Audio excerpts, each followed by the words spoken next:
আসসালামু আলাইকুম। আমি স্মৃতি আক্তার ফাতেমা। আজকে আপনাদের সাথে আছি পরিণীতি নিয়ে। পরিণীতি ১ম ও ২য় অধ্যায় নিয়ে আজকের আলোচনা। আমি ঢাকা ইউনিভার্সিটিতে পড়াশোনা করছি, mass communication and journalism department. আমার সেশন হচ্ছে ২১-২২। তো আজকে আপনাদের সাথে আমি পরিণীতির যে ১ম ২টা অধ্যায় আছে, ১ম পত্রের ১ম ২ অধ্যায়, সেটা নিয়ে আলোচনাতে যাচ্ছি। প্রথমে আমরা শুরু করব ১ম অধ্যায় দিয়ে। আমাদের ১ম অধ্যায়ের নাম হচ্ছে পরিণীতি ও সুশাসন পরিচিতি। যে কোনো সাবজেক্ট বা যে কোনো কিছু পড়ার আগে আমাদেরকে সেই বিষয় বা সেই অধ্যায় সম্পর্কে একটা ধারণার দরকার, বা যে বইটা পড়বো সেখানে কি নিয়ে আলোচনা হয় সেই ধারণা দরকার। আর ওই ধারণার জন্যই ১ম অধ্যায়গুলোতে হচ্ছে পুরো একটা পরিচয়, যে এখানে আমরা কি কি পাচ্ছি, কি পড়বো, কেন প্রয়োজন, এসব থাকে। তো পরিণীতিতে সুশাসন ও পরিণীতির পরিচিতি আমরা শুরু করছি। পরিণীতির ধারণা ও সংজ্ঞা দিয়ে। পরিণীতির ধারণা, পরিণীতি কি, পরিণীতি শব্দটা কোথা থেকে এসেছে, পরিণীতি শব্দের অর্থ কি, এগুলা এখন আমরা জানব। তো শুরু করি পরিণীতির ইংরেজি। পরিণীতির ইংরেজির অর্থ হচ্ছে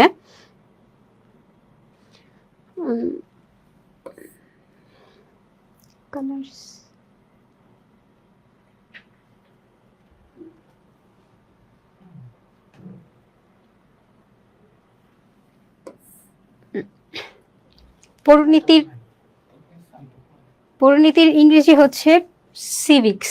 সিভিক্স শব্দটা আবার এসেছে হচ্ছে ল্যাটিন শব্দ থেকে। পরিণীতির ইংরেজি কি? পরিণীতির ইংরেজি হচ্ছে সিভিক্স, কিন্তু সিভিক্সের বাংলা প্রতিশব্দ পরিণীতি। কিন্তু দাঁড়ান, আমি একটু থিকনেসটা কমিয়ে নিই যেহেতু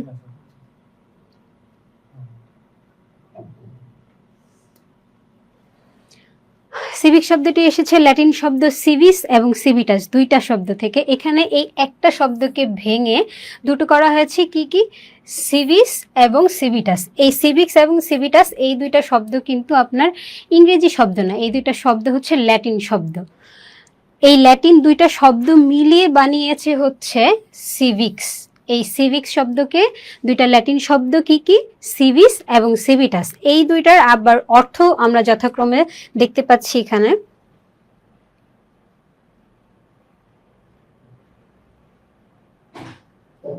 নাগরিক এবং নগর রাষ্ট্র। সিভিস অর্থ হচ্ছে নাগরিক এবং সিভিটাস অর্থ হচ্ছে নগর রাষ্ট্র। তাহলে পরিণীতিকে ভেঙে বা পরিণীতির ইংরেজিটাকে ভেঙে আমরা দুটো শব্দ পেয়েছি, সেটা হচ্ছে সিভিস এবং সিভিটাস। এবং এটার প্রতিশব্দ কি আসছে বা অর্থ আসছে হচ্ছে নাগরিক এবং নগর রাষ্ট্র। তাহলে পরিণীতি আমরা বুঝতে পারছি, যেহেতু এটা নাম ভেঙেই আমরা দুইটা শব্দ পেয়েছি, নাগরিক এবং নগর রাষ্ট্র, তাহলে পরিণীতি বিষয়টা আসলে নাগরিক এবং নগর রাষ্ট্র নিয়ে, নাগরিক এবং রাষ্ট্র। তাহলে শব্দগত অর্থ সিভিক্স বা পরিণীতি হলো নগর রাষ্ট্রে বসবাসরত নাগরিকদের আচরণ কার্যাবলী সংক্রান্ত বিজ্ঞান। নগর রাষ্ট্র, নগর রাষ্ট্র মানে হচ্ছে রাষ্ট্রটাকে মিন করছে এখানে। রাষ্ট্রে বসবাসরত নাগরিকদের আচরণ এবং কার্যাবলী সংক্রান্ত বিজ্ঞান নিয়েই কি হয়? পরিণীতি। তাহলে আমরা পরিণীতির পরিচয় পেয়ে গেলাম। এখন পরিণীতির কি বলছে? পরিণীতির পরিধি ও বিষয়বস্তু। পরিণীতিটাতে আসলে কি কি বিষয় ইনক্লুডেড, বা আমরা পরিণীতি পড়ে কি কি বিষয় পাবো, বা এটার বিষয়বস্তু কি? এখানে কি আমরা পৃথিবী নিয়ে আলোচনা করব, নাকি ম্যাথ নিয়ে আলোচনা করব, নাকি রাষ্ট্র নিয়ে আলোচনা করব, নাকি শুধু নাগরিক নিয়ে আলোচনা করব? এই কি নিয়ে আলোচনা করব, সে আলোচনার যে বিষয়বস্তু, এটা নিয়েই আমাদের পরিণীতির পরিধি ও বিষয়বস্তু। পরিণীতির পরিধির মধ্যে কি কি থাকবে? নাগরিকতা বিষয়ক। একজন নাগরিক হতে হলে আমাদের কি করতে হয়, আমরা কিভাবে নাগরিক হই, বা আমরা যে কোন দেশের নাগরিক এটা আমরা কিভাবে জানবো, এই নাগরিকতা বিষয়ক যত জ্ঞান, যত কথা আছে, সেগুলো আমরা কোথায় পাবো? পরিণীতিতে।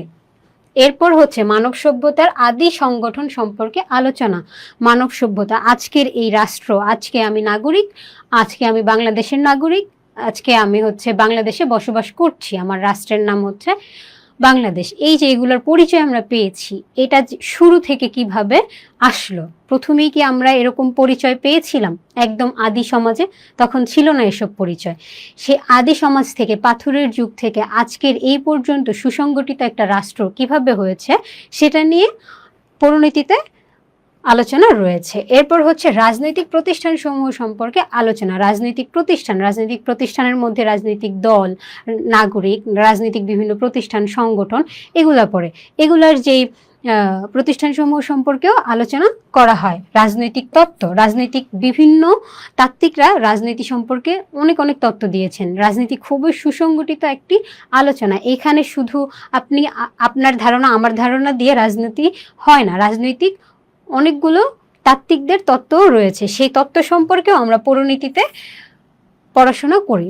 এরপর হচ্ছে সামাজিক ও রাজনৈতিক বিমূর্ত বিষয় নিয়ে আলোচনা। সামাজিক এবং রাজনৈতিক যে আরো অনেক ধরনের যেই সমস্যা বা রাজনৈতিক সমস্যা, সামাজিক সমস্যা, রাজনীতি আর সমাজ কিভাবে রিলেটেড, এসব নিয়েও আলোচনা রয়েছে পরিণতিতে। তারপর রয়েছে নাগরিকতার স্থানীয় দিক সম্পর্কে আলোচনা, রাজনৈতিক ঘটনা নিয়ে আলোচনা, সাংবিধানিক অগ্রগতি বিষয়ক আলোচনা। আমাদের যে সংবিধান রয়েছে সেইখানে সংবিধান কতটুকু, কেন, সংবিধানের যে নীতিগুলো ওইগুলো কেন দেওয়া হয়েছে, ওইগুলোর যথার্থতা, যৌক্তিকতা সবকিছু নিয়েই কোথায় আলোচনা করা হয়? পরিণতিতে। তাহলে আমরা এখানে পরিণতির পরিধি ও বিষয়বস্তু পরিধির কিছু অংশ পড়লাম। এরপর হচ্ছে পরিণতি পাঠের প্রয়োজনীয়তা। এখন পরিণতি আপনি আমি পড়ব, পরিণতির যে এত বড় একটা বিষয়, এটা কেন পড়বো? রাষ্ট্র বিষয়ক জ্ঞান বলা হয় এটাকে, কেন বলা হয় আর এটা কেন পড়া প্রয়োজন সেটাও জানবো আমরা এখানে। প্রথম অধ্যায় থেকে যদি আপনাদের প্রশ্ন আসে তাহলে এটা আসতে পারে যে পরিণতি পাঠের প্রয়োজনীয়তা বা বিষয়বস্তু, তখন আপনাদের এই পার্টটুকু প্রয়োজন হতে পারে। আপনারা যদি এভাবে ভেঙে ভেঙে প্রয়োজনীয়তাগুলো দেখাতে পারেন, আলোচনা করতে পারেন, শুধু আপনি এইটুকু লিখে দিবেন না অবশ্যই। আমি এগুলা আপনাদেরকে মুখে মুখে বিশ্লেষণ করে বলবো, আপনারা আপনাদের লেখাগুলাতে সেই বিশ্লেষণগুলো অ্যাড করবেন যদি আসে। পরিণতি সুস্থ ও সুন্দর সমাজ জীবন গঠনের শিক্ষাদান করে। একটা সমাজে বসবাস করার জন্য আমাদের যে জ্ঞান প্রয়োজন হয়, আমরা সামাজিক জীব, আমরা সবাই জানি মানুষ মাত্রই সামাজিক জীব, সমাজ ছাড়া মানুষের বসবাস করতে পারে না। তাহলে এই সমাজে বসবাস করার জন্য আমাদের যে শিক্ষা বা যেসব জিনিস জানা প্রয়োজন, যেসব নিয়ম কানুন আমাদেরকে বুঝতে হবে, পালন করতে হবে, সেগুলো আমরা কোত্থেকে জানবো, কিভাবে জানবো? আমাদের জানার জন্য এই পরিণতি পড়তে হবে। তাই পরিণতির বিষয়টা পড়া আমাদের অবশ্যই প্রয়োজন। এরপর হচ্ছে পরিণতিতে নাগরিকতা সম্পর্কীয় জ্ঞান। নাগরিকতা সম্পর্কীয় জ্ঞান দান করে। নাগরিকতা, আপনি কিভাবে নাগরিক হবেন, একটা দেশের নাগরিক আপনাকে কেন, একটা দেশ চাইলেই আপনাকে বলতে পারবে না যে আপনি ওই দেশের নাগরিক না, আপনার নাগরিকত্ব বাদ করতে পারবে না। সেখানে আপনি কিভাবে বুঝবেন বা যে এই দেশের নাগরিক বা আপনার যে অধিকার আছে নাগরিক সম্পর্কে, অধিকারের পাশাপাশি যে কর্তব্যগুলো পালন করতে হয় ওইগুলা কি, এগুলাও জানার জন্য আমাদের পরিণতি পড়া প্রয়োজন। পরিণতি সুনাগরিকতার শিক্ষা দেয়। শুধু নাগরিক হলে নয়, সুনাগরিক বলতে একটা কথা আছে, আপনি আমি নাগরিক, কিন্তু সবাইকে আমরা সুনাগরিক? অবশ্যই না। সুনাগরিক কারা? যারা তাদের দায়িত্ব কর্তব্য সম্পূর্ণরূপে পালন করতে পারে বা পালন করার চেষ্টা করে, তাদেরকে বলা হয় সুনাগরিক। এই যে সুনাগরিক কিভাবে হবেন আর কেন হবেন সুনাগরিক, সুনাগরিকের প্রয়োজনীয়তা কি, এসবও আমরা যদি পরিণতি পাঠ করি তাহলে আমরা সুনাগরিকের শিক্ষা পাবো যে আমরা কিভাবে সুনাগরিক হতে পারবো একটা রাষ্ট্রের জন্য।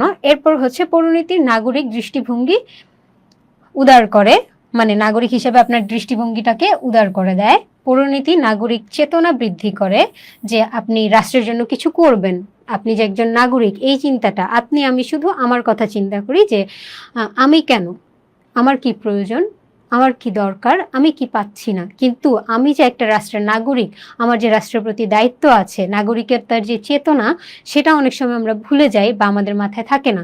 সেই হিসেবেও যদি আমরা এটাও যদি জানতে চাই বা নিজেকে একজন দক্ষ নাগরিক হিসেবে প্রকাশ করতে চাই, তাহলে আমাদেরকে পরিণতি পাঠ করতে হবে। এই দিক থেকেও পরিণতি পাঠ প্রয়োজন। পরিণতি নাগরিককে অধিকার সচেতন করে। আপনার আমার কি কি অধিকার আছে, আপনি একটা ইনফরমেশন কোথাও জানতে চাইলেন, বললো আপনাকে দিবে না, বা আপনার অধিকার নেই, এখন যদি আপনি অ্যাকচুয়ালি না জানেন যে আপনার অধিকার কতটুকু একটা রাষ্ট্রের কাছ থেকে বা একটা সরকারের কাছে আপনার কতটুকু অধিকার আছে, এটা যদি আপনি না জানতে পারেন, তাহলে আপনি কিভাবে আপনার অধিকারটা খাটাবেন? আপনার এই নাগরিক হিসেবে এই অধিকারগুলো সম্পর্কে সচেতন হওয়া, অধিকারগুলো সম্পর্কে অবগত হওয়া খুবই প্রয়োজন। আর এই প্রয়োজনটা পূরণ করতে আমাদের অবশ্যই পরিণতি সম্পর্কে ধারণা থাকতে হয়। পরিণতি নাগরিকের কর্তব্যবোধ জাগ্রত করে। আমি একটু আগেই বললাম আমাদের দায়িত্ব কর্তব্য রয়েছে। পরিণতি নাগরিকের গণতান্ত্রিক চেতনা বৃদ্ধি করে।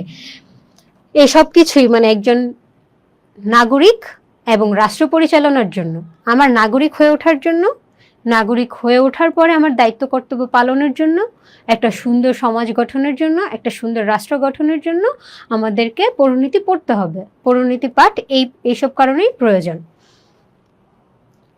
এরপর আমরা পরিণতি আমরা পড়লাম, এখন পড়বো আমরা সুশাসনের ধারণা। শাসন তো আমরা জানি, শাসন হচ্ছে মানে আমাদেরকে যে শৃঙ্খলার মধ্যে রাখার যে একটা পদ্ধতি, সেটাকে বলা হয় কি শাসন। এখন এই শাসনটা সুশাসন কিভাবে হবে, আর সুশাসন বলতে আমরা কি বুঝি, এটা সম্পর্কে আমরা এখন আলোচনা করব। পরিবার, সমাজ, রাষ্ট্র, মানব সভ্যতার বিবর্তনের ফসল, যুগের পর যুগ। এই যে আমরা এখন পরিবার থেকে সমাজ, সমাজ থেকে রাষ্ট্র, রাষ্ট্র থেকে পুরো বিশ্বের একটা রাজনৈতিক একটা সম্পর্ক, সবকিছু যে হয়েছে, এটার পিছনে অনেক অনেক দিন, অনেক অনেক যুগের বিবর্তনের ফসল হচ্ছে এই প্রতিষ্ঠানগুলো। মানুষ শুরুতেই এরকম সংঘবদ্ধ ছিল না। যখন পাথরের যুগ ছিল, একদম শুরুর দিকে যখন জীবের যে প্রকাশ, তখন থেকে হচ্ছে মানুষ নিজের চিন্তা করত। আস্তে আস্তে তারা প্রয়োজন বোধ করলো যে একজন আরেকজনের সাহায্য প্রয়োজন। একজন আরেকজনের সাহায্য ছাড়া প্রকৃতিতে তারা থাকতে পারছে না, বা মানিয়ে নেওয়া কষ্টকর হয়ে যাচ্ছে। তখন তারা কি শুরু করলো? সংঘবদ্ধ হওয়া শুরু করলো। সংঘবদ্ধ হতে হতে তারা শুরু করলো পরিবার। এখন আমার পরিবার, আপনার পরিবার পাশাপাশি থাকতে গেলে বিভিন্ন নিয়ম কানুনের প্রয়োজন হয়। এরপর তৈরি হলো নিয়ম কানুন গঠন। নিয়ম কানুনের পর থেকে সেই নিয়ম কানুনকে সূক্ষ্মভাবে পরিচালনার জন্য একজনের প্রয়োজন পড়লো। এরপর আসলো নেতা বা শাসকের একটা পার্ট। এরপর থেকে হয়ে গেল যে এই নেতা এতটুকু পরিবার বা এতগুলো মানুষ নিয়ে তার শাসন চালাচ্ছে, এটা তার রাষ্ট্র বা তার অধীনে। এভাবে রাষ্ট্র, দেশ আস্তে আস্তে করে আজকের এই পর্যায়ে আমরা এসেছি। এখন সংগঠন যে গড়ে উঠেছে, আমরা পরিবার গঠন করেছি, রাষ্ট্র গঠন করেছি, এগুলোর জন্য তো নিরাপত্তাও প্রয়োজন, একটা সংগঠিত বা নিয়মতান্ত্রিক জীবনযাপনের প্রয়োজন। এই নিয়মতান্ত্রিক এবং এই যে মানব জীবনে শান্তি ও নিরাপত্তা প্রদানের জন্য বিভিন্ন শক্তি উপাদানের সমন্বয়ে এসবের উদ্ভব ঘটেছে। এসব সংগঠন গড়ে উঠেছে মানব জীবনে। সংগঠন কোনগুলো? পরিবার, সমাজ, রাষ্ট্র। এগুলো কেন গড়ে উঠেছে? মানব জীবনের শান্তি ও নিরাপত্তা প্রতিষ্ঠার জন্য। এ সকল সংগঠনের সদস্যদের পারস্পরিক সম্পর্ক নির্ধারণ ও আচরণ নিয়ন্ত্রণের জন্য একসময় শাসন ব্যবস্থা গড়ে ওঠে। কি? সম্পর্ক নির্ধারণ ও আচরণ নিয়ন্ত্রণের জন্য একসময় কি গড়ে ওঠে? শাসন ব্যবস্থা। আদিতে সমাজ ও রাষ্ট্র ব্যবস্থায় শাসন প্রবর্তনের মূল লক্ষ্য ছিল জননিরাপত্তা নিশ্চিত করা। তাদের যে শাসন বা শাসক যে শাসন চালাতো, এটার মূল লক্ষ্য ছিল তাদের জননিরাপত্তা, আর কিছুই না। শুরুর দিকে তারা তাদের নিজেদের নিরাপত্তার জন্য নিয়মকানুন তৈরি করত এবং সেগুলো ফলো করার জন্য একজন শাসককেও নির্বাচন করত, শুধুমাত্র তাদের নিরাপত্তার জন্য। রাজা প্রজাদের নিকট থেকে উৎপন্ন ফসলের 6/1 রাজস্ব আদায় করত। এর বিনিময়ে রাজা প্রজাদের নিরাপত্তা বিধান করত। তাদের নিরাপত্তা যে বিধান করত, তখন তাদের কর, তখন এই কথাটা ছিল না যে কর প্রদান করা, কিন্তু এটার সিস্টেমটা করের পরবর্তীতে কর নাম দেয়া হয়েছে। প্রজাদের নিরাপত্তা বিধান করত, কি করত? 6/1 রাজস্ব আদায় করত ফসলের, উৎপন্ন ফসলের। এখন যেমন আমরা ভ্যাট দিই, কেন দেই? সরকারকে দেই। ওরকম ওদেরকেও, যে রাজা, তখন তো আর সরকার ছিল না, তখন ছিল রাজতন্ত্র, রাজাকে সন্তুষ্ট করার জন্য বা রাজার থেকে যে ওরা নিরাপত্তাটা নিবে বা নিশ্চিত করবে, সেই নিশ্চয়তার জন্য তারা কি করত? তাদের উৎপন্ন ফসলের 6/1 রাজাকে দিত। এরপর প্লেটো, অ্যারিস্টটল, ইবনে খালদুন প্রমুখ দার্শনিক ও রাষ্ট্রবিজ্ঞানীগণ বিশ্বাস করতেন, কি বিশ্বাস করতেন? উত্তম জীবন গড়ে তোলার জন্যই রাষ্ট্রের অস্তিত্ব। The state exist to promote good life. রাষ্ট্র কেন গঠন করা হয়েছে? উত্তম জীবন গঠনের জন্য। এটা দার্শনিকরা মনে করতেন উত্তম জীবন গড়ে তোলার জন্যই রাষ্ট্রের অস্তিত্ব। একটা রাষ্ট্র গঠন করেই তার নাগরিকদের নিরাপত্তা দেওয়ার জন্য, তার নাগরিকদের জীবন সুসংগঠিত করার জন্য। এটাই হচ্ছে রাষ্ট্রের অস্তিত্বের মূল লক্ষ্য বা গড়ে ওঠার কারণ হচ্ছে উত্তম জীবন দেয়া। কাদেরকে? নাগরিকদেরকে। এরপর আরেকটু আমরা বিস্তারিত আলোচনা করি। 1917 খ্রিস্টাব্দে রাশিয়ার সমাজতান্ত্রিক রাষ্ট্র ব্যবস্থা উদ্ভব ঘটলে রাষ্ট্রের কার্যাবলী ও দায়িত্ব আরো বৃদ্ধি পায়। কত সাল থেকে? 1917 খ্রিস্টাব্দ থেকে রাশিয়ায় সমাজতান্ত্রিক রাষ্ট্র গঠন করা হয়। রাশিয়া 1917 সালের দিকে কোন রাষ্ট্র গঠন করা হয়? সমাজতান্ত্রিক। আমরা যখন রাষ্ট্র নিয়ে পড়বো তখন দেখবো আমরা রাষ্ট্র বিভিন্ন ভাগে বিভক্ত, সেখানের একটা হচ্ছে সমাজতান্ত্রিক রাষ্ট্র। এরপর আছে কল্যাণমূলক রাষ্ট্র, আরো অনেক কিছু আছে, সেটা আমরা আস্তে আস্তে জানতে পারবো। এরপর হচ্ছে প্রথম ও দ্বিতীয় বিশ্বযুদ্ধের পর থেকে সমাজ ও রাষ্ট্রের নানাবিধ সমস্যা ও জটিলতা বৃদ্ধি পেলে তা নিরসনকল্পে পুঁজিবাদী রাষ্ট্রগুলো জনকল্যাণের বিষয়টি গুরুত্ব দেয়। পুঁজিবাদী রাষ্ট্রগুলো জনকল্যাণের দিকে গুরুত্ব দেয়। পুঁজিবাদী রাষ্ট্রগুলো জনকল্যাণ বৃদ্ধি পেতে থাকে কল্যাণমূলক রাষ্ট্র মানে হচ্ছে যেই রাষ্ট্রের মূল লক্ষ্য থাকে তার নাগরিকের কল্যাণ, যার সম্পদের মালিকানা সরকারের কাছে পুঞ্জীভূত থাকে না। আমাদের যে নাগরিক থাকে, নাগরিকদের হাতে হাতে তাদের নিজস্ব সম্পদের মালিকানা থাকে। কিন্তু আগে কেমন ছিল?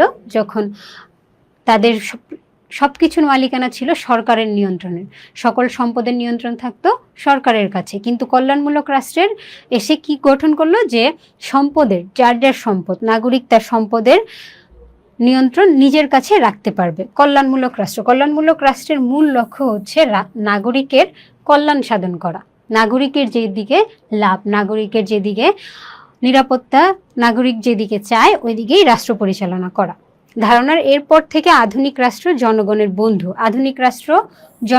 বন্ধু, দার্শনিক, পরিচালক। আধুনিক রাষ্ট্র হয়ে উঠলো কি? জনগণের বন্ধু। আধুনিক রাষ্ট্রের যেই ধারণা, আধুনিক রাষ্ট্র শুধু শাসনের জায়গা না, এটা হয়ে উঠেছে জনগণের বন্ধু। জনগণ যেভাবে চায় বলতে অবশ্যই অন্যায় কোনো পথে না, সবার মতামতের ভিত্তিতে রাষ্ট্রের ভালো, জনগণের ভালো যেখানে, সেই অনুযায়ী রাষ্ট্র পরিচালনা করা শুরু হয়। আর এই কারণেই তাদেরকে বলা হতো জনগণের বন্ধু রাষ্ট্র। আধুনিক রাষ্ট্রকে বলা হয় জনগণের বন্ধু, ফ্রেন্ড, ফিলোসফার অ্যান্ড গাইড। কি? ফ্রেন্ড, ফিলোসফার অ্যান্ড গাইড, আধুনিক রাষ্ট্র। বর্তমানে জনকল্যাণই রাষ্ট্রের মুখ্য উদ্দেশ্য বলে বিবেচিত হয়। এজন্য প্রয়োজন হয়ে পড়ে সুশাসনের, বিজ্ঞান ও প্রযুক্তির উন্নয়নের। এই যে বর্তমানে জনকল্যাণই রাষ্ট্রের মুখ্য উদ্দেশ্য বলে বিবেচিত হয়। এই যে জনকল্যাণের জন্য প্রয়োজন, সবচেয়ে বেশি প্রয়োজন যেটা, বা সর্বপ্রথম প্রয়োজন যেটা বলতে পারেন, সুশাসন ছাড়া জনকল্যাণ সম্ভব নয়। আর জনকল্যাণ যদি সম্ভব না হয়, আধুনিক রাষ্ট্র গঠনও সম্ভব হবে না। এই কারণে আমাদের সুশাসন প্রতিষ্ঠা করতে হবে যদি সত্যিকার অর্থে আমরা জনগণের কল্যাণ করতে চাই।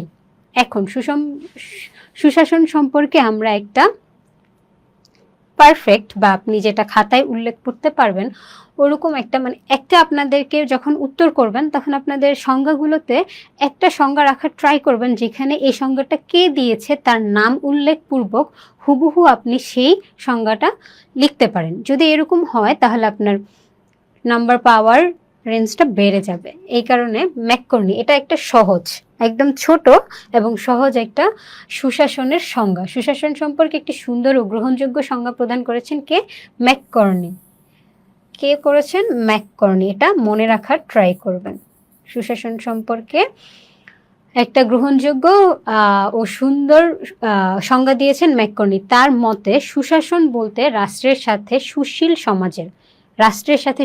সমাজের, সরকারের সাথে শাসিত জনগণের, শাসকের সাথে শাসিতের সম্পর্ককে বোঝায়।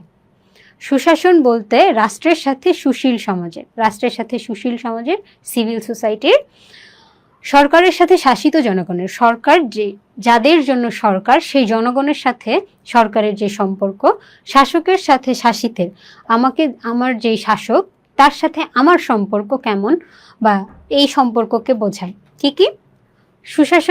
সুশাসন বলতে রাষ্ট্রের সাথে সুশীল সমাজের, সরকারের সাথে শাসিত জনগণের, শাসকের সাথে শাসিতের। শাসিতের মানে হচ্ছে যাকে শাসন করছেন, আর শাসক মানে হচ্ছে যে শাসন করে। যে শাসন করে তিনি হচ্ছেন শাসক, আর যাদেরকে শাসকের আন্ডারে যারা, তাদেরকে বলা হয় শাসিত। তাহলে ম্যাককর্নি কি বলেছেন, আবার একবার আমি রিপিট করছি। তা ম্যাককর্নির মতে সুশাসন বলতে রাষ্ট্রের সাথে সুশীল সমাজের, সরকারের সাথে শাসিত জনগণের, শাসকের সাথে শাসিতের সম্পর্ককে বোঝায়। এবার হচ্ছে সুশাসনের উপাদান ও বৈশিষ্ট্য। সুশাসন যে আমরা প্রতিষ্ঠা করব তার জন্য কিছু উপাদান প্রয়োজন। কি কি উপাদান সুশাসন প্রতিষ্ঠা করার জন্য প্রয়োজন? অংশগ্রহণমূলক প্রক্রিয়া, নৈতিক মূল্যবোধ, স্বচ্ছতা, বৈধতা, দায়িত্বশীলতা, আইনের শাসন। অংশগ্রহণমূলক প্রক্রিয়া, আমি আপনি চুপ করে বসে থাকবো আর শুধু সরকারের উপরে দায়িত্ব চাপিয়ে দিব যে সরকার যেভাবে চালায় ওইভাবেই চলবো, তাহলে তো আর হলো না। আপনার আমার সকলের অংশগ্রহণমূলক প্রক্রিয়ার মাধ্যমে সুশাসন প্রতিষ্ঠিত হবে। নৈতিক মূল্যবোধ, আমাদের মধ্যে, সরকারের মধ্যে, নাগরিকের মধ্যে যদি নৈতিকতা না থাকে, মূল্যবোধটুকু না থাকে, ন্যূনতম মূল্যবোধ না থাকে, তাহলে একটা সুন্দর রাষ্ট্র বা সুশাসন গঠন করা কখনোই সম্ভব হবে না। স্বচ্ছতা, আমি কি করছি, কেন করছি, সরকার কি করছে, সরকারকে অবশ্যই জবাবদিহিতা থাকতে হবে।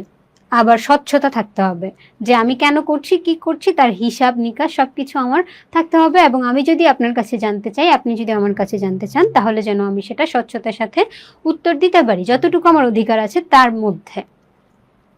বৈধতা, দায়িত্বশীলতা, দায়িত্বশীলতা তো থাকতেই হবে। দায়িত্বশীল যদি আপনি আমি দায়িত্বশীল না হলে, সরকার রাষ্ট্রের প্রতি দায়িত্বশীল না হলে, আমি নিজের দায়িত্ব নিজে পালন না করলে সুশাসন ব্যর্থ হবে, সুশাসন কখনোই প্রতিষ্ঠিত হবে না। আইনের শাসন, আইনকে মানতে হবে, আইনের শাসন মানতে হবে। আপনি আমি মব জাস্টিস তৈরি করতে পারি না। আমার মনে হয়েছে যে উনি ভুল করেছে, আমি তাকে শাস্তি দিয়ে দিতে পারি না। আইনের শাসন প্রতিষ্ঠা করতে হবে। এরপরে হচ্ছে দায়বদ্ধতা ও জবাবদিহিতা। একটু আগে বললাম যে দায়বদ্ধতা থাকতে হবে, আমি কি করছি, কেন করছি, সেটার যে আমাকে উত্তর দিতে হবে, জবাবদিহিতা থাকতে হবে। আমার যতটুকু, আমার একটা রাইট আছে সরকারের কাজের উপরে প্রশ্ন তোলার, সরকারের একটা রাইট আছে আমার কাজের উপরে প্রশ্ন করার। এই যে জবাবদিহিতা, এটা যদি না থাকে বা আমি যদি এইটুকু করতে না পারি, তাহলে সুশাসন প্রতিষ্ঠা করা অসম্ভব হয়ে পড়বে। জনপ্রশাসনের সেবাধর্মী মনোভাব থাকতে হবে। নিজের পকেট ভরার চিন্তা নিয়ে যদি কোনো প্রশাসন কাজ করে বা নিজের লাভের জন্য, তখন অবশ্যই সেটাকে আমরা সুশাসন বলবো না। তাদের এরকম মনোভাব থাকতে হবে যে জনগণের সেবা করতে হবে, রাষ্ট্রের সেবা করতে হবে। যদি এরকম একটা মনোভাব তৈরি করতে পারে, তাহলেই একটা সুশাসন বা একটা সুন্দর রাষ্ট্র গঠন হবে, সুশাসন প্রতিষ্ঠা হবে। স্বাধীন বিচার বিভাগ, লিঙ্গ বৈষম্যের অনুপস্থিতি, বিকেন্দ্রীকরণ। স্বাধীন বিচার বিভাগ বলতে হচ্ছে বিচার বিভাগ কারো, ধরেন আমি একটা প্রভাবশালী ব্যক্তি বা আপনি একটা প্রভাবশালী ব্যক্তি, এখন আপনার বিরুদ্ধে আমি একটা কেস করলাম, সেখানে আপনি প্রভাবশালী বলে আমার কেসটা নেওয়া হলো না, তাহলে কি স্বাধীন বিচার বিভাগ হলো না। একটা স্বাধীনতা, একটা সমতা থাকতে হবে। লিঙ্গ বৈষম্যের অনুপস্থিতি, আমি মেয়ে আপনি ছেলে, বা এরকম যদি ডিফারেন্সের কারণে আপনার অধিকার কম হয়, আমার অধিকার বেশি হয়, আমার অধিকার কম হয়, আপনার অধিকার বেশি হয়, এরকম হলে তো হবে না। এই যে বৈষম্যগুলো, এগুলো এখনো আছে, কিন্তু কিছুটা হলেও নিয়ন্ত্রণে এসেছে, মুখে মুখে হলেও নিয়ন্ত্রণে এসেছে। কিন্তু আপনি যদি গোড়ার দিকে লক্ষ্য করেন, তাহলে এখনো অনেক দেখতে পাবেন যে অনেক জায়গায় বৈষম্যটা দেখা যায়। এই বৈষম্যর অনুপস্থিতি মানে বৈষম্য থাকা যাবে না, নিরসন করতে হবে। কেন্দ্রীকরণ তো আমরা জানি যে কেন্দ্রভূত যেই শাসন ব্যবস্থা বা সবকিছু কেন্দ্রের হাতে থাকা, সবকিছু কেন্দ্র থেকেই পরিচালিত হওয়া, এটাকে বিকেন্দ্রীকরণ করতে হবে। বিকেন্দ্রীকরণ মানে হচ্ছে কেন্দ্র থেকে ছড়িয়ে দেওয়া, কেন্দ্রে পুঞ্জীভূত বা কেন্দ্রে জমিয়ে না রাখা, কেন্দ্র থেকে ছড়িয়ে দেওয়া। এখন শুধু ঢাকা কেন্দ্রিক যদি উন্নয়ন করা হয়, তাহলে সেটা, বা ঢাকার মানুষের প্রতি যেহেতু বেশি ঢাকার মানুষের প্রতি যদি সব ধরনের কি বলবো সুযোগ সুবিধা দেয়া হয়, তাহলে যারা ঢাকার বাহিরে বা গ্রামে প্রত্যন্ত এলাকায় বসবাস করছে, অন্যান্য বিভাগে বসবাস করছে, তাদের প্রতি কি ঠিক শাসন করা হচ্ছে? শাসক কি তাদের প্রতি ভালো বা তাদের প্রতি তাদের যে অধিকার সেটা নিশ্চিত করছে না অবশ্যই। তাহলে আমাদেরকে এই বিকেন্দ্রীকরণটাও কাজে লাগাতে, বিকেন্দ্রীকরণটাও করতে হবে। এরপর হচ্ছে পরিণতি সুশাসনের ক্রমবিকাশ। ক্রমবিকাশ মানে হচ্ছে, ক্রমবিকাশ ওয়ার্ডটা শুনলে আমরা বুঝতে পারি যে ধীরে ধীরে কিভাবে পরিণতি এই পর্যন্ত এসেছে, শুরু থেকে শেষ পর্যন্ত। মানুষ সামাজিক জীব, সমাজ ছাড়া মানুষ বসবাস করতে পারে না, এটা সবসময় মনে রাখবেন। মানুষ মানেই সমাজ, সমাজ মানুষ ছাড়া হয় না, আর মানুষ সমাজ ছাড়া থাকতে পারে না। তাহলে সুদূর অতীতে সমাজবদ্ধ মানুষের জীবনকে কেন্দ্র করে কতগুলো নিয়ম কানুন রীতিনীতি প্রচলিত ছিল। প্রাচীন গ্রিসে নগর রাষ্ট্রে বসবাসকারী নাগরিক জীবনকে নিয়ন্ত্রণ করত কতগুলো বিধিবিধান এবং নিয়ম কানুন দিয়ে। প্রাচীন গ্রিসে যারা রাষ্ট্র পরিচালনা অংশগ্রহণ করতো শুধু তাদেরকেই নাগরিক বলা হতো। এখন আমরা সরকারি কোনো কাজে ইনভলভ থাকি আর না থাকি, আমি একটা স্টুডেন্ট, আমি গ্রামে বসবাস করি, শহরে বসবাস করি, যাই করি, কিন্তু আমি এখন বাংলাদেশের নাগরিক হিসেবে পরিচিতি পাচ্ছি। কিন্তু প্রাচীন গ্রিসে যখন নগর রাষ্ট্র শুরু হয়, প্রাচীন গ্রিসেই কিন্তু শুরু হয়, সেইখানে কি করা হতো, শুরুর দিকে যারা শুধু রাষ্ট্র পরিচালনায় অংশগ্রহণ করতো, যেমন ধরেন আমরা এখন যেই নামে চিনি বিভিন্ন মন্ত্রী, তারপর হচ্ছে এমপি, চেয়ারম্যান, মেম্বার, যারা রাষ্ট্র পরিচালনা করছে পরিচালকদেরকে বলা হতো নাগরিক। বাকিদেরকে নাগরিক হিসেবে, নাগরিক সম্মান দেয়া হতো না নাগরিক হিসেবে। তাহলে প্রাচীন গ্রিসে যারা কি করত, প্রাচীন গ্রিসের নাগরিক কারা ছিল? প্রাচীন গ্রিসে যারা রাষ্ট্র পরিচালনায় অংশগ্রহণ করত তাদেরকেই বলা হতো নাগরিক। প্রাচীন গ্রিসে কাদেরকে নাগরিক বলা হতো? যারা রাষ্ট্র পরিচালনায় অংশগ্রহণ করতো শুধু তাদেরকেই নাগরিক বলা হতো। আর নাগরিক অধিকার ও কর্তব্য নিয়ে জ্ঞানের যে শাখা আলোচনা করা হতো তাকে বলা হতো পৌরনীতি। তাহলে শুরুর দিকে পৌরনীতি কাদের নিয়ে ছিল? শুধুমাত্র যারা রাষ্ট্র পরিচালনা করতো তাদের নিয়ে, কারণ তারাই নাগরিক ছিল। আর নাগরিকদের অধিকার ও কর্তব্য নিয়ে যে জ্ঞানের শাখা তাকে বলা হয় পৌরনীতি। আমরা পেয়ে গেলাম তাহলে পৌরনীতি কাকে বলে। পৌরনীতি কাকে বলে?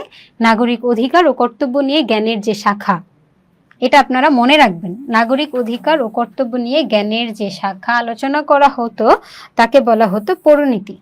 কি কি? নাগরিকের অধিকার ও কর্তব্য নিয়ে জ্ঞানের যে শাখা আলোচনা করা হতো। এটা আসতে পারে ক নাম্বারের জন্য, যে পৌরনীতি কাকে বলে।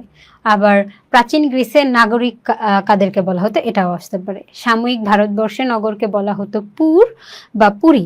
নগরকে কি বলা হতো? ভারতবর্ষে সমসাময়িক, তখনকার সমসাময়িক বলতে ওই সময় যখন প্রাচীন গ্রিসের কথা বলছি আমরা, পুর বা পুরী। নগরকে বলা হতো পুর বা পুরী। নগর কি নামে ছিল? পুর বা পুরী। এবং এর সম্পর্কিত বিদ্যার নাম ছিল পৌরনীতি। অধিবাসীদের বলা হতো পুরবাসী। যেহেতু নগরকে বলা হতো পুর, আর সেই নগরে যারা বসবাস করতো তাদেরকে বলা হতো পুরবাসী, তাদের নাগরিক জীবনকে বলা হতো পৌর জীবন এবং নাগরিক জীবন। তাহলে নাগরিক জীবনের আরেক নাম কি হলো? পৌর জীবন। নাগরিক জীবনের আরেক নাম কখন ছিল এই নাম? ওই যে প্রাচীন গ্রিসের সময় ছিল পৌর জীবন। নাগরিক জীবনের আরেক নাম ছিল পৌর জীবন। সুদূর অতীতেও শাসকদের লক্ষ্য ছিল জনগণের কল্যাণ সাধন। একদম শুরু থেকেই জনগণের কল্যাণ, জনগণের যেই নিরাপত্তা, জনগণের সুযোগ সুবিধা দেওয়ার জন্য শাসক বা শাসন ব্যাপারটা এসেছিল। অ্যারিস্টটল তার গুরু প্লেটোকে অনুসরণ করে সরকারের শ্রেণীবিভাগই করেছিলেন, সরকারের লক্ষ্য বা উদ্দেশ্যকে সামনে রেখে। প্রজা বা রাষ্ট্রের জনগণের কল্যাণে যে সরকার শাসন পরিচালনা করত তাকে তিনি স্বাভাবিক সরকার। কি এখানে দুইটা কনসেপ্ট আসছে, স্বাভাবিক সরকার আর একটা হচ্ছে বিকৃত সরকার। এখন স্বাভাবিক সরকার কার মতে? এগুলা হচ্ছে অ্যারিস্টটলের মতে সরকার দুই ভাগে ভাগ করেছেন উনি, স্বাভাবিক সরকার, বিকৃত সরকার। স্বাভাবিক সরকার কারা? যারা যে রাষ্ট্র জনগণের কল্যাণে কাজ করে, বা যে রাষ্ট্রের জনগণের কল্যাণে যে সরকার শাসন পরিচালনা করত তাকে স্বাভাবিক সরকার বলা হতো। যে রাষ্ট্রের সরকার কি করত? জনগণের কল্যাণে কাজ করত, তাদেরকে বলতো স্বাভাবিক সরকার। এবং প্রজাদের কল্যাণের কথা চিন্তা না করে যে সরকার ব্যক্তিগত স্বার্থ বা গোষ্ঠী স্বার্থ চরিতার্থ করার জন্য শাসন পরিচালনা করত তাকে তিনি বিকৃত সরকার নামে অভিহিত করতেন। ব্যক্তিগত স্বার্থ বা গোষ্ঠী চরিতার্থ করার জন্য, যেখানে ব্যক্তিগত স্বার্থ চলে আসতো সেখানে সেই সরকারকে অ্যারিস্টটল কি নাম দিয়েছেন? বিকৃত সরকার নাম দিয়েছেন। এরপর হচ্ছে অ্যারিস্টটলের মতে রাষ্ট্রের প্রধানতম ও পবিত্রতম লক্ষ্য হচ্ছে নাগরিকদের জন্য উন্নততর, মানে একই কথা আমরা কিন্তু ঘুরে ফিরে পাচ্ছি, শুধু কি নাগরিকদের নাগরিকদের উন্নতি আর কল্যাণকর জীবন সবই নাগরিকদের লক্ষ্যে। জীবনের নিশ্চয়তা বিধান করা, জ্ঞানের ক্ষেত্রকে সম্প্রসারিত করা এবং নৈতিক উৎকর্ষতা সাধন করা। শুধু তাই নয়, কি কল্যাণকর জীবনের নিশ্চয়তা বিধান, জ্ঞানের ক্ষেত্রকে সম্প্রসারিত করা এবং নৈতিক উৎকর্ষতা সাধন করা। শুধু তাই নয়, অ্যারিস্টটল নিয়মতন্ত্রবাদ ও আইনের শাসনের প্রয়োজনীয়তা সম্পর্কেও সে প্রাচীন যুগেই লেখনী ধারণা করেছেন। আমরা এখন খুবই আইন নিয়ে আলোচনা করি, আইনের শাসন প্রতিষ্ঠার জন্য কথা বলি, আইনের শাসন প্রতিষ্ঠা, তারপর হচ্ছে নিয়মতান্ত্রিক জীবনযাপন, এগুলা সেই প্রাচীন যুগ থেকে অ্যারিস্টটল তার বিভিন্ন লেখনীর মাধ্যমে প্রকাশ করে গিয়েছেন। এছাড়াও আমাদের যে এখন 3 ভাগ, আইন বিভাগ, শাসন বিভাগ আর হচ্ছে বিচার বিভাগ, যার মাধ্যমে আমাদের রাষ্ট্র পরিচালিত হয়। আইন বিভাগ, বিচার বিভাগ, শাসন বিভাগ, আইন বিভাগ, বিচার বিভাগ, শাসন বিভাগ, এই 3 ভাগে বিভক্ত করার পরামর্শ প্রদান করেছিলেন কে? অ্যারিস্টটল। মূলত তার লক্ষ্য ছিল এমন এক মধ্যবিত্ত শ্রেণীর শাসন প্রতিষ্ঠা করতে, সেখানে আইনের শাসন প্রতিষ্ঠিত হবে এবং এক কথায় সুশাসন প্রতিষ্ঠিত হবে। তাহলে অ্যারিস্টটলের কাছে সুশাসন মানেই হচ্ছে নাগরিকদের জন্য উন্নত জীবনযাপনের ব্যবস্থা করা, আর হচ্ছে কি আইনের শাসন, তারপর হচ্ছে আইন শাসন, এই বিচার বিভাগ, 3 বিভাগ যে, এটারও যে শুরু বা পরামর্শ প্রদান করেছিলেন কে? অ্যারিস্টটল।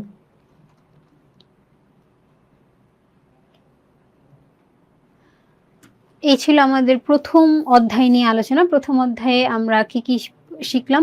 প্রথম অধ্যায়ে আমরা পৌরনীতি সম্পর্কে জানলাম, সুশাসন সম্পর্কে জানলাম, পৌরনীতি কাকে বলে, সুশাসন কাকে বলে, এবং সুশাসনের একটা সুন্দর একটা ডেফিনেশনও আমরা কার ছিল সেটা? ম্যাককর্নির।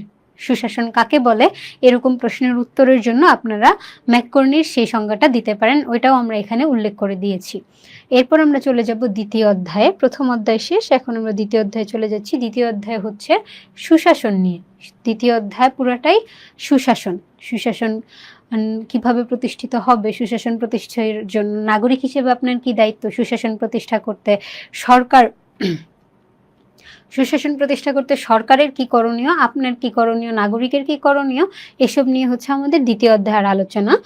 দ্বিতীয় অধ্যায়ের আলোচনাতে হচ্ছে সুশাসন প্রতিষ্ঠার সমস্যা। প্রথমেই চলে আসলো সুশাসন প্রতিষ্ঠায় কি কি সমস্যা তৈরি হতে পারে। আপনারা একটু দেখতে থাকেন, এখানে অনেকগুলোই দেয়া আছে। কয়টা সমস্যার কথা বলা আছে? 16টা সমস্যার কথা বলা আছে, সমস্যার শেষ নেই।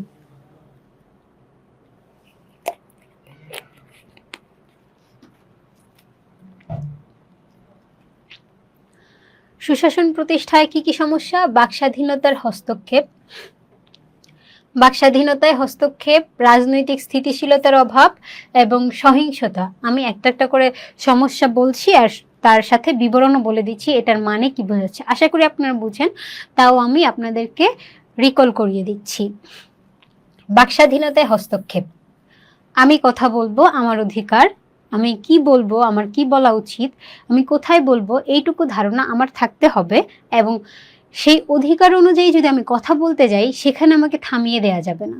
আমার একটা নাগরিক হিসেবে অধিকার আছে যে আমি কোথায় কি কথা বলতে পারবো, সেখানেও এখন হস্তক্ষেপ দেখা যাচ্ছে।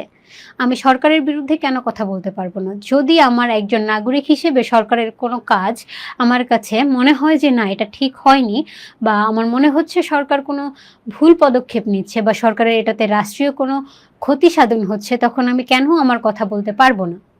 আমাদের বিগত যে সরকার ছিল, সেইখানে আমাদের বাকস্বাধীনতার হনন হয়েছিল, যেখানে আমরা প্রায় অনেক বছর আমাদের স্বাধীনভাবে কোনো কথা তুলতে পারিনি। কথা তুললেই হতো খুন, গুম, এরকম একটা ব্যাপার চলে আসতো।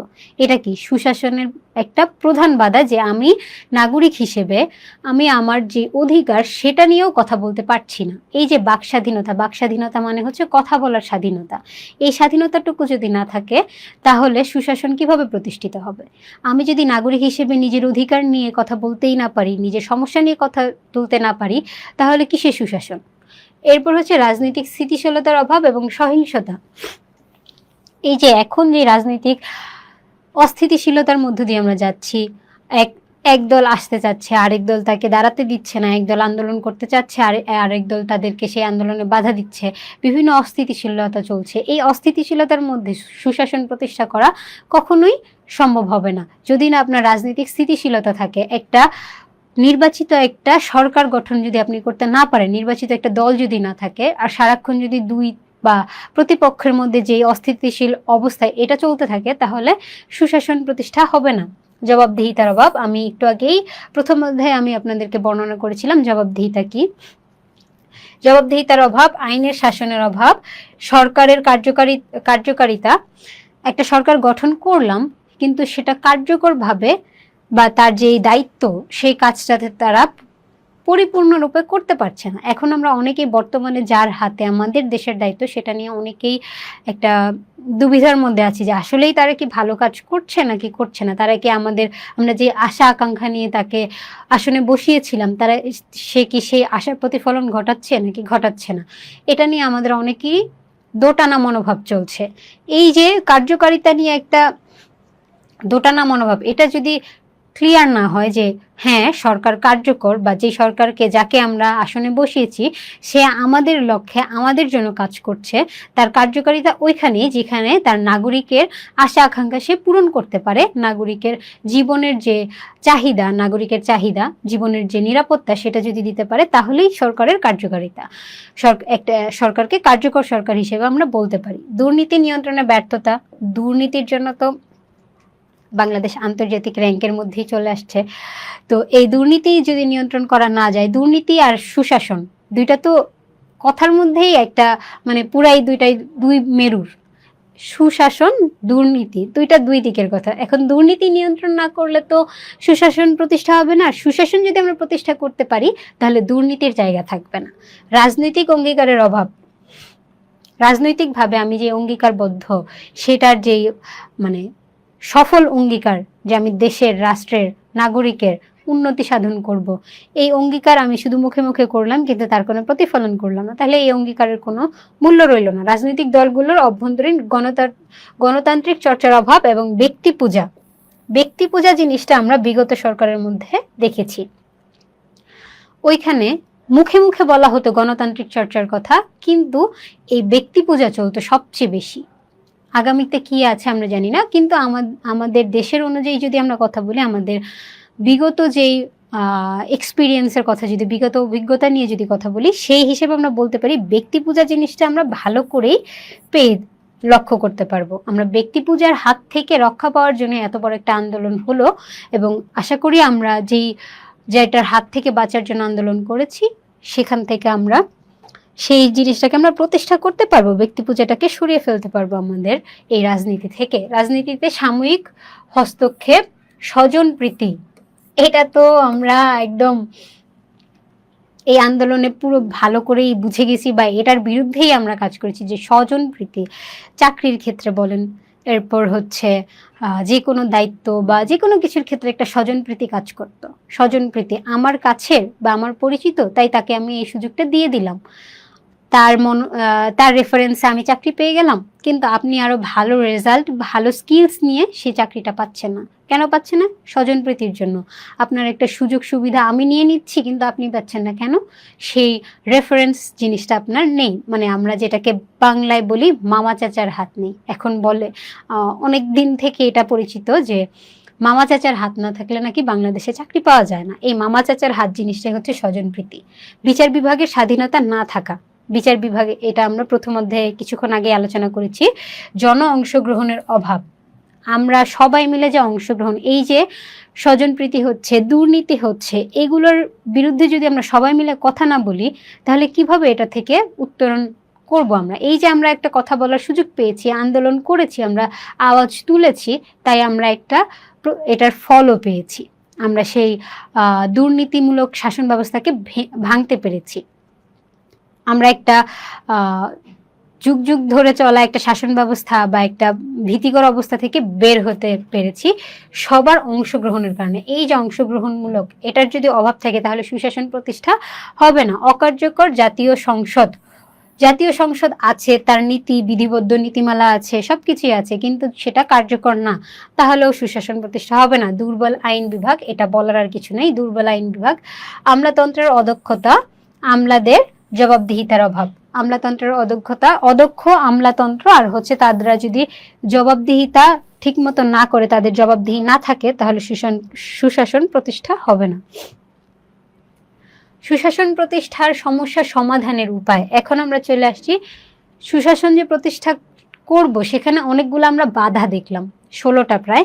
এই বাধাগুলো পেরিয়ে সুশাসন প্রতিষ্ঠার জন্য যে উপায় বা সুশাসন প্রতিষ্ঠার সমাধানের উপায়, সেটা হচ্ছে এখন আমরা আলোচনা করব সংবিধানের মৌলিক অধিকারের সন্নিবেশ ও তা বাস্তবায়ন।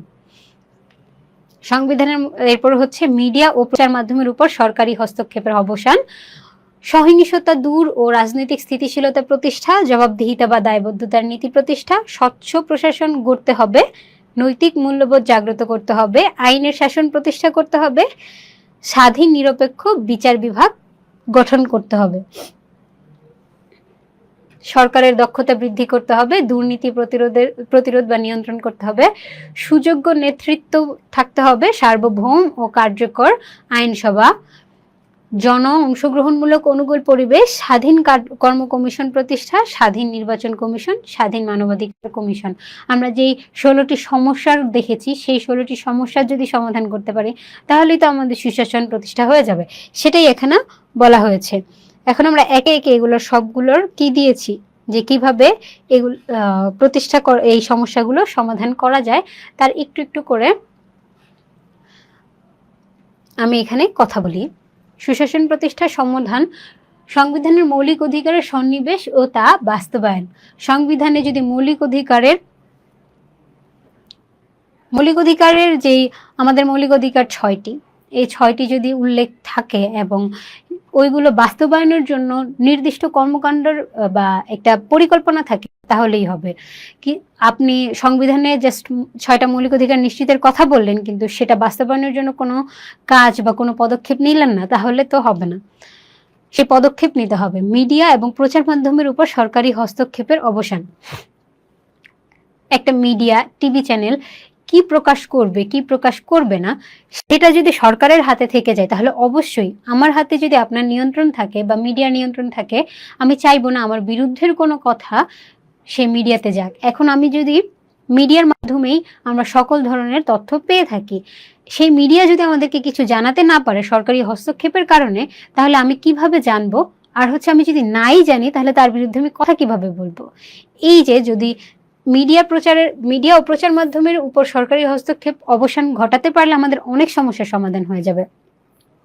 যেমন বিটিভির হস্তক্ষেপ পুরোপুরি সরকারের হাতে ছিল। বিটিভিতে দেশের এদিক দিয়ে পুরে ছাড়খাড় হয়ে যাচ্ছে, গোলাগুলি করে মানুষ মারা যাচ্ছে, দেশে অভাব অনটন চলছে, এত কিছু বাদ দিয়ে ওদের বাম্পার ফলনের যে একটা নিউজ, এটা সবসময় চলতে থাকতো। কি চলতো? বাতাবি লেবুর বাম্পার ফলন, এই ফসলের বাম্পার ফলন, ওই ফসলের বাম্পার ফলন, ওদের বাম্পার ফলনের নিউজ শেষই হতো না। এদিক দিয়ে মানুষ মরে যাচ্ছে, না খেতে পেয়ে মানুষের অবস্থা, মানুষ অসুস্থ হয়ে যাচ্ছে, এসব নিউজ ওরা কখনোই প্রকাশ করতো না। বিটিভিতে সরকার বিরোধী কোনো সংবাদ আমরা কখনো দেখতে পেতাম না। কেন দেখতে পেতাম না? কারণ বিটিভির উপরে সম্পূর্ণ হস্তক্ষেপ ছিল সরকারের। এই কারণে সরকারের বিরুদ্ধে কোনো ধরনের সংবাদ তারা প্রচার করতো না। দু একটা মিডিয়া যেটাও প্রচার করতে সাহস করত, সেই মিডিয়াগুলোই আমরা কিছুদিন পরে দেখতাম নাই হয়ে যেত। এই যে একটা সরকারি হস্তক্ষেপ, এটা যদি না সরে, তাহলে জনগণকে সচেতন করার জন্য সেই মিডিয়া তার কার্যক্রম ঠিকমতো পরিচালনা করতে পারবে না। সহিংসতা দূর ও রাজনৈতিক স্থিতিশীলতা প্রতিষ্ঠা। সহিংসতা, এই যে আমরা একজন আরেকজনকে মেরে ফেলছি, খুনাখুনি মারামারি চলছে, এটা যদি সহিংস, আমি আপনাকে মেরে ফেলছি, আমি আপনার থেকে এটা ছিনিয়ে নিচ্ছি, ওটা ছিনিয়ে নিচ্ছি, নিজের ক্ষমতার ভিত্তিতে, এগুলো যদি না সরে যায় বা দূর করতে না পারি, রাজনৈতিক স্থিতিশীলতা যদি আনতে না পারি, তাহলে সুশাসন প্রতিষ্ঠা করা যাবে না। তাহলে আমাদেরকে সহিংসতা দূর করতে হবে, রাজনৈতিক স্থিতিশীলতা প্রতিষ্ঠা করতে হবে, জবাবদিহিতা বা দায়বদ্ধতা জবাবদিহিতা দায়বদ্ধতার নীতি প্রতিষ্ঠা। জবাবদিহিতা প্রতিষ্ঠা করতে হবে যে আমার কাছে সরকার আমার কাছে তার কর্মকাণ্ডের জবাব দিতে বাধ্য, এটা আমাদের জানতে হবে নাগরিক হিসেবে, এবং সরকারের সেই নাগরিক অধিকারটাকে দিতে হবে, তার অধিকারকে নিশ্চিত করতে হবে যে নাগরিক হিসেবে সে যে আমার কাছে একটা প্রশ্ন করেছে বা আমার কাজের যে জবাবদিহিতাটা সে চেয়েছে সেটা আমাকে তার উত্তর দিতে হবে। আর আমি যে নাগরিক হিসেবে প্রশ্ন করতে পারবো, আমার করা উচিত, এটা আমার দায়িত্ব কর্তব্য যে তার কোনো কিছু খারাপ ভালো যে কোনো সম্পর্কে আমি জানতে চাইতেই পারি, আমার সেই চেতনাটুকু থাকতে হবে। জবাবদিহিতা বা দায়বদ্ধতার নীতি প্রতিষ্ঠা করতে হবে। স্বচ্ছ প্রশাসন করতে হবে। প্রশাসন কি করছে না করছে আমরা জানবো না, নীরবে করে যাবে, এগুলো হবে না। স্বচ্ছ, তাদের কাজের একটা স্বচ্ছতা থাকতে হবে। নৈতিক মূল্যবোধ জাগ্রত করতে হবে। আইনের শাসন প্রতিষ্ঠা করতে হবে। স্বাধীন নিরপেক্ষ বিচার বিভাগ করতে হবে। বিচার বিভাগ স্বাধীন হতে হবে। এখানে কোনো ক্ষমতাবান ব্যক্তিকে প্রশ্রয় দেওয়া যাবে না, স্বজনপ্রীতি চালানো যাবে না। সরকারের দক্ষতা বৃদ্ধি। একটা সরকার আমরা দেখতে পাচ্ছি রাষ্ট্রকে ঠিকমতো চালাতে পারছে না, নাগরিক হিসেবে আমার যেই চাওয়া পাওয়া তা পূরণ করতে পারছে না, এরপরও আমরা কেন সেই সরকারকেই ধরে রাখবো? সেই সরকার কেন টিকে থাকবে? থাকতে পারবে না। এরকম কার্য সরকারের দক্ষতা বৃদ্ধি করতে হবে। সরকারের দক্ষতা বৃদ্ধির জন্য আমাদেরকে সচেতন হতে হবে। আমি কাকে ভোট দিচ্ছি কাকে দিচ্ছি না সেটা আমার নিজের বুঝতে হবে যে কোন সরকারকে আমার ভোট দেওয়া উচিত। আমি ইনফ্লুয়েন্স হয়ে বা ভয় পেয়ে অন্য একটা যে কোনো একজনকে ভোট দিয়ে দিতে পারি না। সরকারের দক্ষতা বৃদ্ধিতে আমাদেরও একটা অংশগ্রহণ, আমাদেরও একটা সাইট থাকে যেটার কারণে সরকারের দক্ষতা বৃদ্ধি পাবে। দুর্নীতি প্রতিরোধ বা নিয়ন্ত্রণ। দুর্নীতি হচ্ছে ঘুষ খাচ্ছে, কিন্তু ঘুষ তো দিচ্ছি আমরা সেটার বিরুদ্ধে কথাও তুলছি না, আমরা ঘুষ দিয়ে দিচ্ছি। এই যে দুর্নীতিগুলো চলছে, আমার স্কিলস থাকা সত্ত্বেও আমি সেখানে চাকরি পাচ্ছি না, আরেকজন পেয়ে যাচ্ছে। এই যে দুর্নীতিগুলো আমাদের চোখের সামনেই হচ্ছে, এগুলোকে নিয়ন্ত্রণ বা প্রতিরোধ করতে হবে, এগুলোর বিরুদ্ধে আওয়াজ তুলতে হবে সুশাসন প্রতিষ্ঠা করার জন্য। সুযোগ্য নেতৃত্ব প্রয়োজন পড়বে। একটু আগে যেটা বললাম, আমার অধিকার যদি নিশ্চিত করতে না পারে, সরকারের কাজই হচ্ছে নাগরিকের অধিকার নিশ্চিত করা, তার দায়িত্ব, সরকারের দায়িত্ব কর্তব্য সবকিছু নাগরিককে নিয়ে, নাগরিকের অধিকার নিশ্চিত করা। সেটা যদি না পারে তাহলে তাকে সরিয়ে ফেলার মতো, তার বিরুদ্ধে কথা বলার মতো আমাদের সেই সাহস থাকতে হবে, এবং সুযোগ্য নেতৃত্ব প্রতিষ্ঠা করতে হবে। সার্বভৌম কার্যকর আইনসভা, জন অংশগ্রহণমূলক অনুকূল পরিবেশ তৈরি করা। এই যে আমি কথা বলবো, এখন আমি কথা বলতে গেলেই যদি আমাকে খুন করে ফেলা হয়, গুম করে ফেলা হয়, তাহলে আমি কোন সাহসে কথা বলবো? যেটা আমাদের বিগত সরকারের ক্ষেত্রে ছিল। তাদের বিরুদ্ধে কোনো কথা বলতে গেলে, তাদের নিয়মের বিরুদ্ধে, তাদের পরিকল্পনার বিরুদ্ধে যদি আপনি কোনো কথা বলতে চান, তাহলে আপনি গুম হয়ে যাবেন, নাই হয়ে যাবেন। শত শত সাংবাদিক, শত শত সাধারণ জনগণ তারা গুম করে ফেলেছে, খুন করে ফেলেছে শুধুমাত্র তাদের বিরুদ্ধে কথা বলার জন্য। এই যে অংশগ্রহণমূলক অনুকূল পরিবেশ তৈরি করতে হবে যেন এরকম কিছু না হয়, আর আমি নির্ভয়ে নির্দ্বিধায় বিভিন্ন জিনিসে নিজেকে ইনভলভ করতে পারি। স্বাধীন কর্ম কমিশন প্রতিষ্ঠা, স্বাধীন নির্বাচন কমিশন, স্বাধীন মানবাধিকার।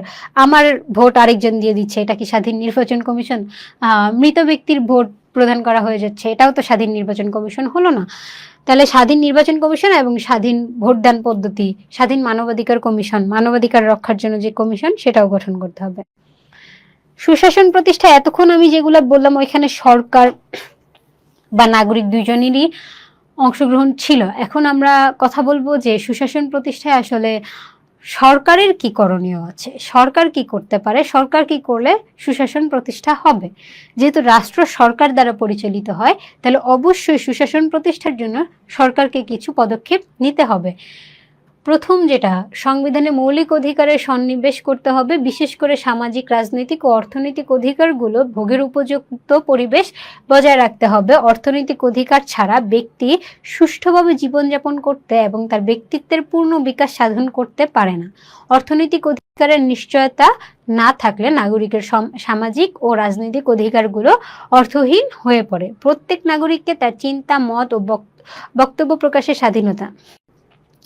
আমরা এই বর্ণনাগুলোতে দেখতে পাবো যাই বলা হয়েছে, আমরা একটু আগে যেগুলো বলেছি যে মত প্রকাশের স্বাধীনতা, অর্থনৈতিক স্বাধীনতা, নাগরিক হিসেবে আমার যা প্রয়োজন সেগুলো তো দেওয়ার দায়িত্ব হচ্ছে সরকারের। সরকার যদি তার এই দায়িত্বগুলো ঠিকমতো পালন করতে পারে তাহলে আমি নাগরিক হিসেবে স্যাটিসফাইড হব। আর আমি স্যাটিসফাইড হলে আমি আমার দায়িত্ব, আমি আমার কর্তব্য ঠিকমতো পালন করতে পারবো। আর সেই কর্তব্য দায়িত্ব পালন করার মাধ্যমেই সুশাসন প্রতিষ্ঠিত হবে। তাহলে আগে নাগরিককে ঠিক রাখতে হবে, নাগরিককে সন্তুষ্ট করতে হবে। আর এই নাগরিককে সন্তুষ্ট করার জন্য যা যা পদক্ষেপ প্রয়োজন, প্রথমত প্রয়োজন হচ্ছে নাগরিককে অর্থনৈতিকভাবে যেন নাগরিকের অর্থনৈতিক কোনো সমস্যা না থাকে সেদিকে খেয়াল রাখা। তাহলেই নাগরিকের ব্যক্তি যেই সুষ্ঠুভাবে জীবনযাপন করতে পারবে এবং তার চিন্তার সঠিক বিকাশ ঘটবে। সহিংসতার পরিবর্তে শান্তিপূর্ণ উপায়ে যেন সমস্যার সমাধান বা দাবি দাওয়া মেটানো যায়। এখন বাংলাদেশে কিছুদিন যাবৎ হচ্ছে একটা রুলস হয়ে গেছে যে আমার কোনো দাবি আছে বা আমি কোনো কিছু চাই, সরকার সেটা ভালো করে শুনবে না। আমি একটা অ্যাপ্লিকেশন দিলাম, সেটা তারা কেয়ার করবে না, পাত্তা দিবে না। আমার কি করতে হবে? যে রাস্তা বন্ধ করতে হবে, মানুষকে দুর্ভোগে ফেলতে হবে, এরপর সরকারের নজর পড়বে, তারপর সরকার হচ্ছে সেটা নিয়ে কাজ করবে কিনা চিন্তা করবে। এই যে একটা সিস্টেম তৈরি হয়ে গেছে, এইটা সরকারকে ভাঙতে হবে। নাগরিকের যে অধিকার সেটা সুষ্ঠুভাবে সুন্দরভাবে তাদেরকে শুনতে হবে এবং সে অনুযায়ী কাজ করতে হবে, সে পরিবেশ তৈরি করতে হবে। আলোচনা করে কথা বলে যেন আমরা একটা নিজের অধিকার প্রতিষ্ঠা করতে পারি। আমাদের জন্য কথায় কথায় খুনাখুনি, মারামারি, মানুষকে দুর্ভোগে ফেলা, রাস্তা বন্ধ করে দেওয়া, এগুলো যেন করতে না হয় সেরকম একটা পরিবেশ সরকারকেই তৈরি করতে হবে। দায়িত্বশীল গণতান্ত্রিক সরকার ব্যবস্থা প্রতিষ্ঠা করতে হবে। গণতন্ত্র প্রতিষ্ঠা হলে শাসন বিভাগ সবসময় তাদের গৃহীত সিদ্ধান্ত কাজের জন্য আইনসভার নিকট জবাবদিহি করতে বাধ্য থাকবে। একটা আমি অপরাধ করেছি কি করি নাই তার কোনো ঠিক ঠিকানা নেই, কিন্তু আমার বিরুদ্ধে সরকারি পক্ষ থেকে একটা নোটিশ চলে আসে বা আমাকে গ্রেফতার করতে বলে দেওয়া হয়, তার কোনো সঠিক খোঁজ খবর নেওয়া হয় না। আমার বিরুদ্ধে যেই কথাটি উঠেছে সেটা সত্য কি মিথ্যা, এটার যদি সেই স্বাধীনতাটা যদি থাকতো তাহলে এই জিনিসগুলো হতো না। সরকারকে তা কি করতে হবে? সরকারকে আইনের শাসন বা জবাবদিহিতা, আইনসভার নিকট জবাবদিহির যে কাজটা, এটাকে প্রতিষ্ঠা করতে হবে। কংগ্রেসের নিয়ন্ত্রণ প্রতিষ্ঠা হবে। আইনসভার আস্থা হারালে পদত্যাগ করতে হবে।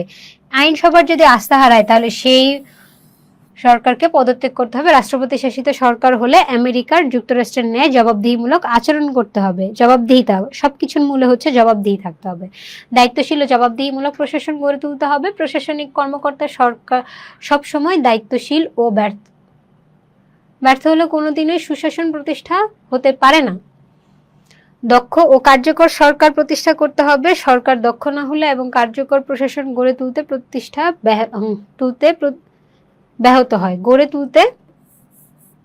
ব্যাহত হয়। সরকারের কাজের বৈধতা অর্থাৎ সরকারের গৃহীত সিদ্ধান্তের প্রতি জনগণের সম্মতি থাকতে হবে।